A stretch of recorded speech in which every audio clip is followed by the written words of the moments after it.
छोटे से गांव में दामिनी अपने बेटे पवन के साथ रहा करती थी। दामिनी के पति का देहांत हो चुका था और अब दामिनी ही जैसे तैसे घर का खर्चा चला रही थी, पर पवन को इस बात का जरा भी एहसास नहीं था। माँ मैं स्कूल जा रहा हूँ, लाओ माँ मुझे 100 रुपए दे दो। 100 रुपए? इतने रुपए का क्या करेगा तू? इतने रुपए तो ऐसे कह रही हो जैसे मैंने हजारों रुपए मांग लिए हो। बेटा मेरे लिए 100 रुपए भी बहुत है, ये ले 10 रुपए ले जा। भिखारी समझ रखा है क्या मुझे, हैं जो 10 रुपए दे रही हो? बेटा तुझे पता है मैं लोगों के घरों में काम करके और मजदूरी करके पैसा कमाती हूँ, फिर भी तू ऐसी बातें करता है। अरे जाओ यार, फिर वही रोना मत शुरू करो, मैं जा रहा हूँ। पवन के ऐसा होने का एक कारण उसकी संगत थी। उसके स्कूल के सब दोस्त एक नंबर के लफंगे और आवारा थे। ये उन्हीं का प्रभाव था कि पवन को अपनी माँ की तकलीफ नहीं दिखती थी।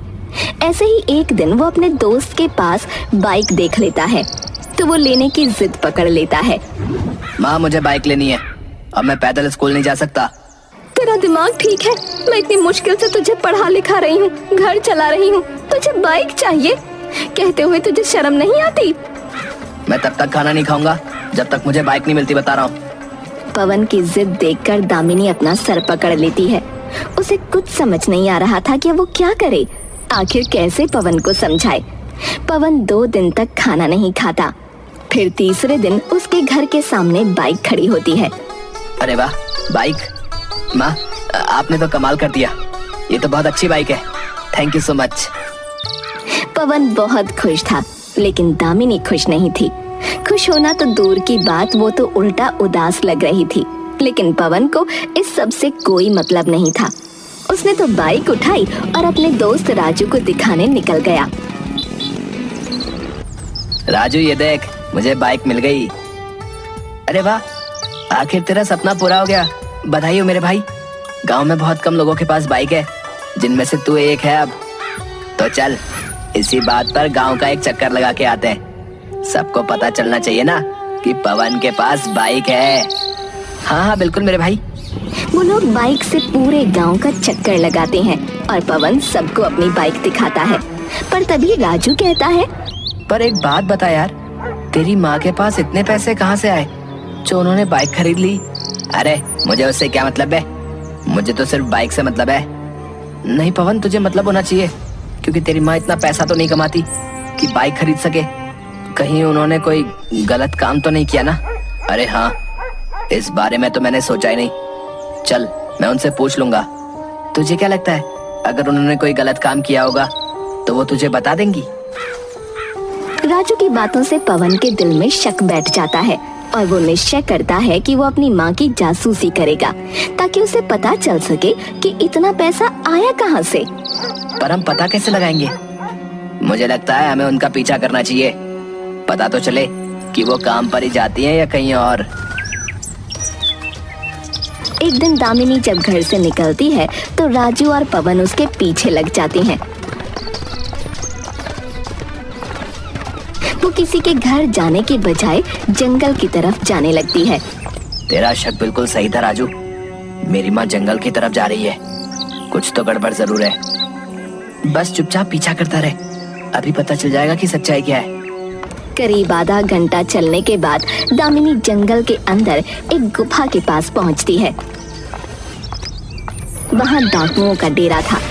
उसे देखकर राजू और पवन डर जाते हैं, लेकिन दामिनी बिना डरे डाकुओं के सरदार के पास पहुंचती है और उससे बात करने लगती है। हे भगवान, तेरी माँ तो डाकुओं से मिली हुई है, मुझे अपनी आंखों पर यकीन नहीं हो रहा है यार। वो लोग छिपकर उन सबको देख रहे थे, पर तभी अचानक पवन लड़खड़ाकर सूखे पत्तों पर गिर पड़ा। पत्तों की खड़खड़ाहट से डाकुओं को खबर हो गई और उन्होंने उन दोनों को पकड़ लिया। ये तो बच्चे हैं, कौन हो तुम लोग? यहाँ क्या कर रहे हो? मरना है क्या? ये मेरा बेटा है और उसका दोस्त, जरूर मेरा पीछा करते हुए यहाँ तक आए होंगे। माँ, आप डाकुओं से मिलती हो? अब तक तो मुझे सिर्फ अपनी गरीबी पर शर्म आती थी, पर अब तो आपका बेटा कहलाते हुए मुझे शर्म आ रही है। ए बच्चे, तमीज से बात कर, वरना बताऊं तुझे अभी। पर ये चल क्या रहा है? मेरी माँ यहाँ क्या कर रही है? शांत हो जाओ, मैं सब सच बताती हूँ। दामिनी बताती है कि जब वो छोटी थी तो उसके पिता उसकी माँ को बहुत मारा करते थे। उसका एक छोटा भाई भी था जिसे ये सब बिल्कुल अच्छा नहीं लगता था और वो अपने पिता से जब तब लड़ता रहता था। एक बार उन्होंने उसे मारने की कोशिश की, पर उसी दिन गांव में डाकुओं का हमला हो गया। उन डाकुओं ने उसके भाई को बचाया और अपने साथ ले गए। पिता शराब के चक्कर में कुछ ही समय बाद मर गए और माँ को घर संभालना पड़ा। तब दामिनी अपने भाई को वापस लेने भी गई, पर वो अब डाकू बन चुका था। वो भाई कोई और नहीं, यही डाकू कलुआ है जो अब डाकुओं का सरदार बन चुका है। मतलब ये डाकू तेरा मामा है? बताओ माँ, क्या सचमुच ये मेरे मामा है? हाँ, और इतने सालों बाद मैं इसके पास इसलिए आई क्योंकि तुमने मुझे मजबूर कर दिया। वो बाइक इसने ही दिलाई है। हे भगवान, मेरा दिमाग समझ नहीं पा रहा है कि ये क्या हो रहा है। तुम्हारे मामा डाकू जरूर हैं, पर इसने हमेशा गरीबों की मदद करी है।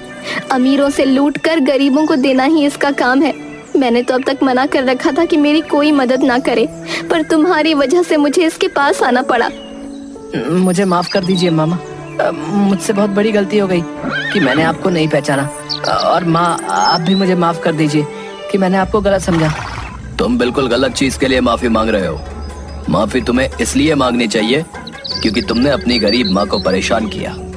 वो इतनी मेहनत और ईमानदारी से काम करके तुम्हें पढ़ा लिखा रही है और तुम उससे ऐसी फिजूल की चीजें मांग रहे हो जिनके लिए उसे मेरे पास आना पड़ा। तो आप बाइक वापस ले लो ना, मुझे वो बाइक नहीं चाहिए। नहीं नहीं, जो मैं दे चुका सो दे चुका, वो वापस नहीं लूंगा।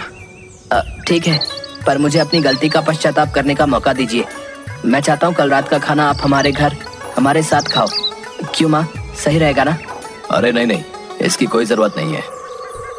नहीं कलुआ, पवन बिल्कुल सही कह रहा है। तुझे हमारे घर आना चाहिए। वैसे भी बहुत समय हो गया है, हमने साथ बैठकर खाना नहीं खाया। चलो ठीक है, मैं आऊंगा। इसके बाद वो तीनों वहाँ से लौट जाते हैं। अगले दिन कलुआ डाकू उनके घर रात के खाने के लिए आता है। वो साथ में बहुत सारे तोहफे भी लाया होता है। अरे इसकी क्या जरूरत थी भाई? अरे रख लो, पहली बार तुम्हारे घर आया हूँ, इतना तो बनता है। चलो ठीक है। अच्छा पवन बेटा, जाओ जाकर अपने दोस्त राजू को भी बुला लाओ, वो भी हमारे साथ खाना खाएगा तो अच्छा लगेगा। पवन राजू को बुलाने चला जाता है। इधर कलुआ दामिनी से कहता है, मैंने अपना पूरा जीवन डकैती करते हुए गुजार दिया। मैं बिल्कुल भूल चुका था कि एक परिवार में रहना कैसा होता है, पर अब मैं थक चुका हूँ इस जीवन से। मैं सोच रहा हूँ पुलिस को सरेंडर कर दूं। अरे पर क्यों? क्योंकि तुम लोग अब मुझे वापस मिल गए हो। अब अगर मैं कभी पकड़ा गया तो उसमें तुम लोगों पर भी आंच आएगी। और वैसे भी कोई अच्छा काम तो नहीं किया है मैंने, इसलिए सोच रहा हूं कि लूटा हुआ सारा सामान सरकार को सौंप दूं और सरेंडर कर दूं। तुम ये कैसे कह सकते हो कि तुमने कोई अच्छा काम नहीं किया? तुमने गरीबों की मदद करी है। हाँ, पर अमीरों को लूट कर। अच्छा छोड़ो ये सब बातें, चलो हम लोग खाना खाते हैं। हाँ बस पवन और राजू आ जाए फिर खाना शुरू करते हैं। वो दोनों इंतजार कर ही रहे होते हैं, पर पवन और राजू के आने से पहले वहाँ पुलिस आ जाती है। कोई होशियारी करने की कोशिश करी तो भेजे मैं गोली मार दूंगा। अरे अरे, ये क्या हो रहा है? तुमने मुझे इसलिए खाने पर बुलाया था कि पुलिस से पकड़वा सको। अरे नहीं मेरे भाई, कैसी बातें कर रहे हो? मैं ऐसा क्यों करूँगी?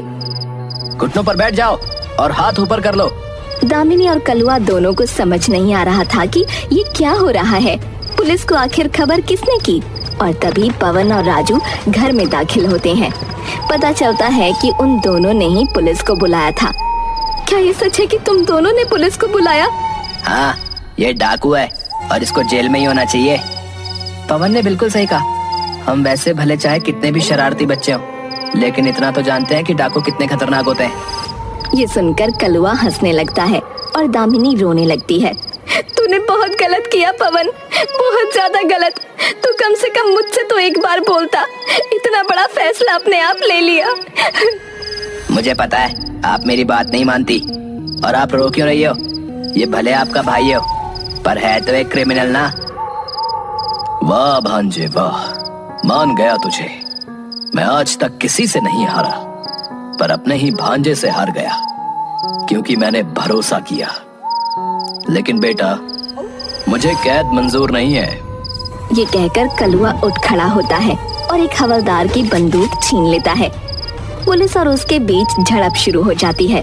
दामिनी, राजू और पवन अपने कान बंद करके जमीन पर लेट जाते हैं।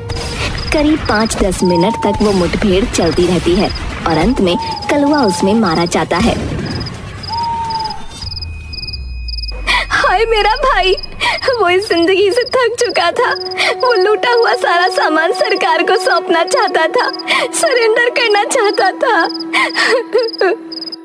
ये सुनकर पवन के पैरों तले जमीन खिसक जाती है और तभी दामिनी आगे आकर कहती है, तूने उसे मौत के घाट उतार दिया। तूने अपने मामा को मार डाला पवन।